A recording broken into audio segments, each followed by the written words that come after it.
Hello, so namaskar. Welcome back to Q Study for the daily dose of Indian football.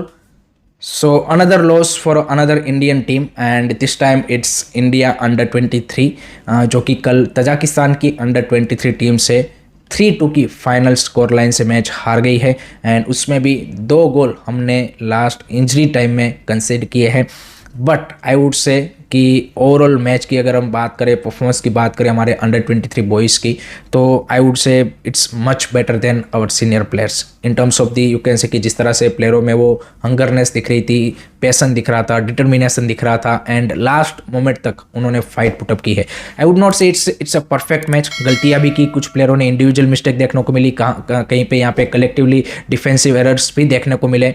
But उसके बावजूद भी भाई as a team ये देखिए आपको एक बेनिफिट ऑफ डाउट भी देना पड़ेगा कि कई सारे इसमें से ऐसे प्लेयर है कि जो पहली बार साथ में खेल रहे थे, एंड ये पहला ही मैच था, एंड उसके बावजूद भी जिस तरह से टीम ने परफॉर्मेंस दी है it is commendable I would से। एंड अगर हम मैच की बात करें तो अब देखिए फर्स्ट हाफ में हमने बेटर किया। वो यहाँ पे सोहेल भट्ट का बेहतरीन गोल देखने को मिला, मैकर्टन लुइस निक्सन का ज़बरदस्त पास, एंड वो सोहेल भट्ट की वहाँ पे नंबर 9 इंस्टिंक्ट्स हमें देखने को मिली, जिस तरह से उन्होंने फिनिश भी किया। तो फर्स्ट हाफ में India were better, second half में आई वुड से तजाकिस्तान ने बेटर यहाँ पे चैलेंज हमको किया, एंड हमको डिफिकल्ट सिचुएशन में उन्होंने डाला। एंड वहीं पे कहीं ना कहीं आई वुड से कि थोड़ा सा इनएक्सपीरियंस की वजह से भी हमारे प्लेयर वहाँ पे स्ट्रगल किए, कहीं पे फिजिकलिटी वाइज भी स्ट्रगल किए। वो 57वें मिनट पे जो आयुष छत्री का रेड कार्ड था रेकलेस टैकल के चलते, वो कहीं ना कहीं डेफिनेटली यहाँ पे हमारे जो सेकंड हाफ की परफॉर्मेंस है उसके ऊपर काफ़ी इंपैक्ट डाला, बिकॉज उसके बाद आप 10 मैन डाउन थे। एंड जिस तरह से आपने तीनों गोल कंसीड किए सेकंड हाफ में, एक चीज़ आपने नोटिस की होगी कि तीनों गोल आपने सेट पीस सिचुएशन से कंसीड किए हैं, और एक ही पोजीशन से, फील्ड के एक ही पोजीशन से आपने तीनों सिमिलर काइंड ऑफ गोल कंसीड किए हैं। तो डेफिनेटली अगर हम इंप्रूवमेंट की बात करें टीम की, तो भाई सेट पीसिस सिचुएशन को टीम को बेटर तरीके से डिफेंड करना होगा अगर उनको यहाँ पे इंटरनेशनल लेवल पे यहाँ पे यू कैन से कि मैचेस में रिजल्ट ग्राइंड करना है तो।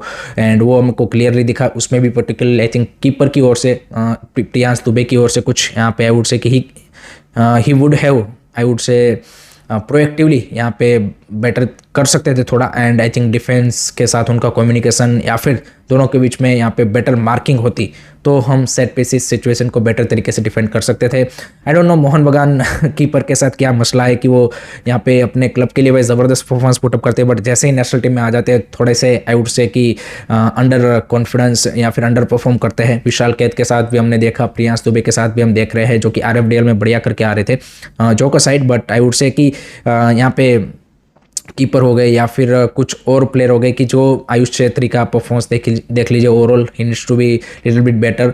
फिर अगर हम बात करें सोहेल भट्ट, मैकर्टन लुइस निक्सन या फिर मोहम्मद ईमान का सेकंड हाफ में वो जिस तरह से पार्थिव गोगोई को पास था एंड पार्थिव गोगोई का फिनिश था।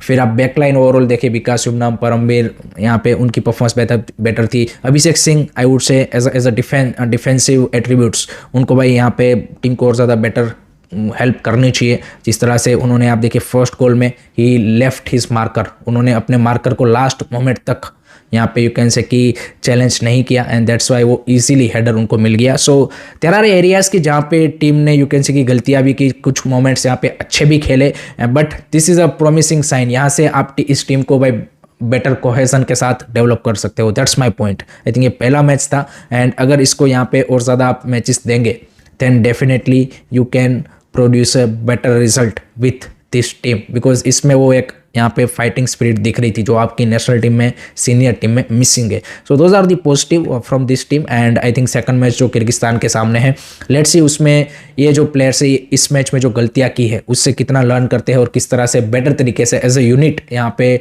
डिफेंसिवली पर्टिकुलरली आई वुड से कि परफॉर्मेंस पुटअप करते हैं, वो देखना होगा। And overall I think it's a good match.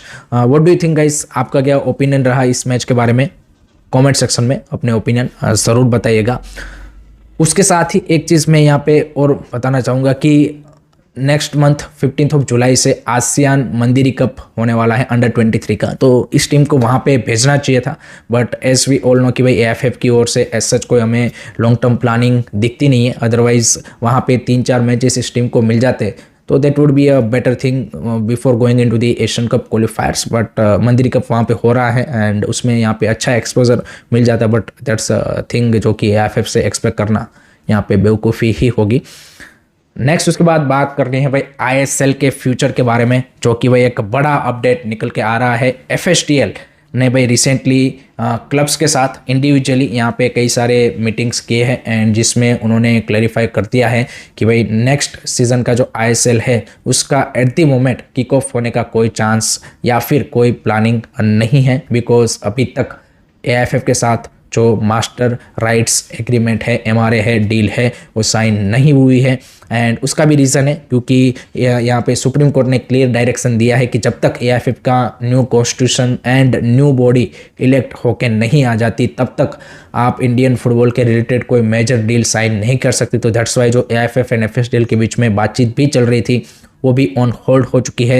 And मैंने ये कई बार पिछले कुछ वीडियो में बोला था कि भाई आईएसएल का फ्यूचर अभी भी डाउटफुल है, तब यहाँ पे फैंस बिलीव नहीं कर रहे थे और कई सारे जो जर्नलिस्ट है वो भी उस टाइम पे बोल रहे थे कि भाई नहीं हो रहा है ISL. Even ISL club officials भी उस टाइम पे नहीं मान रहे थे कि भाई आईएसएल यहाँ पे होगा ही 100% होगा, बट अब उनको भी रियलाइजेशन हुआ है कि भाई आईएसएल का जो फ्यूचर है वो seriously under you can say कि लॉट ऑफ डाउट है।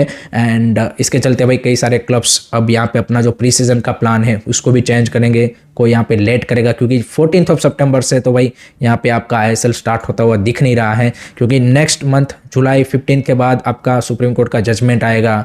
देन नई बॉडी इलेक्ट करते करते आपका यू कैन से कि अगस्त सितंबर के यू कैन से कि एंड तक आप चले जाओगे।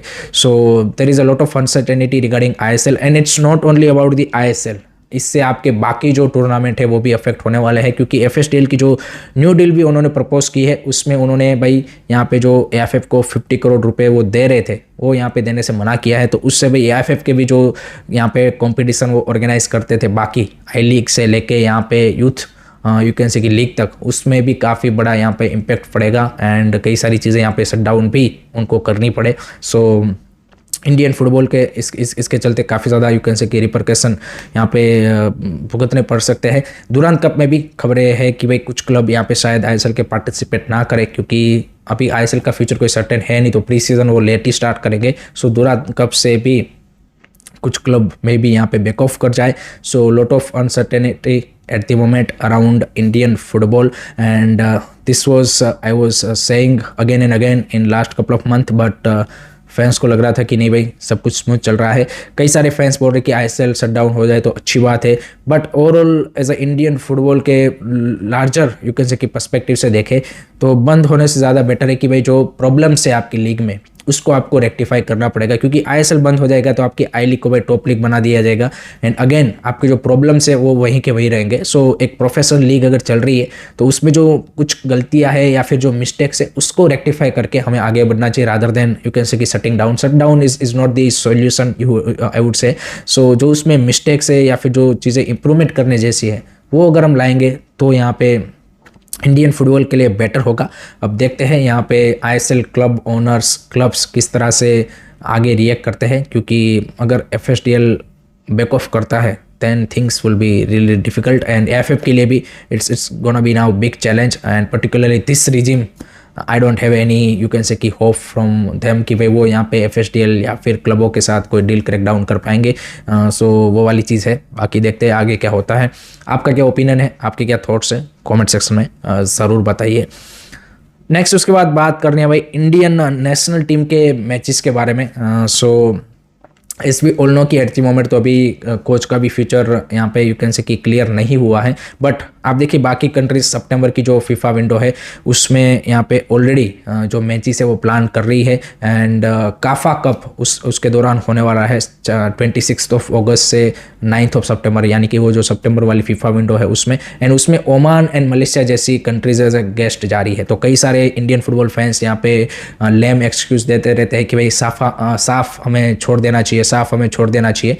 साफ छोड़ना सॉल्यूशन नहीं है भाई, साफ में रहकर भी आप इस तरह के कम्पिटिटिव टूर्नामेंट खेलने जा सकते हो, जैसे भाई मलेशिया जा रहा है, ओमान जा रहा है। आपने तो काफा के साथ एमओयू तक साइन किया था, बट उसके बाद एक भी आपने काफा का टूर्नामेंट नहीं खेला है। तो इंडिया इस तरह के टूर्नामेंट खेलने जा सकता है। सऊदी अरेबिया देखिए अभी कौन का गोल्ड कप खेल रहा है, इससे पहले लास्ट टाइम जब गोल्ड कप हुआ तब कतार वहाँ पे as a guest you can say country गया था।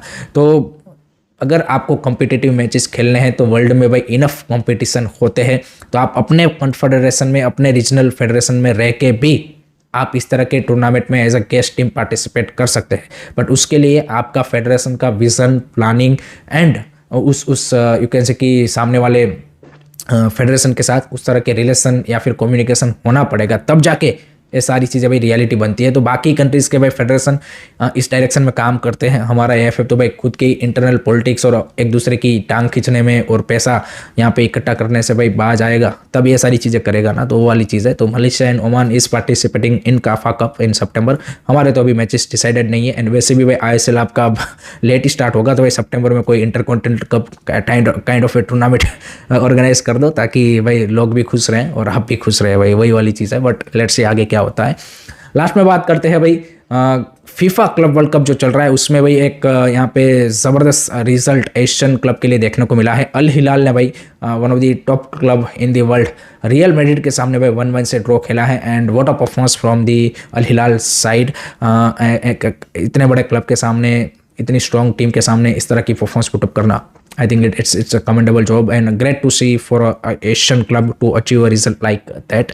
So ये एक चीज़ फीफा क्लब वर्ल्ड कप में हमें अच्छी देखने को मिल रही है कि भाई एशियन क्लब अगर यहाँ पे इस तरह के यूरोपियन क्लबों के सामने अच्छा करेंगे, that would be great to see. So that's it from my side guys regarding today's Indian football news. I hope कि आपको वीडियो पसंद आया होगा. Keep supporting Indian football. Don't forget to like, share, subscribe. जय हिंद, जय भारत.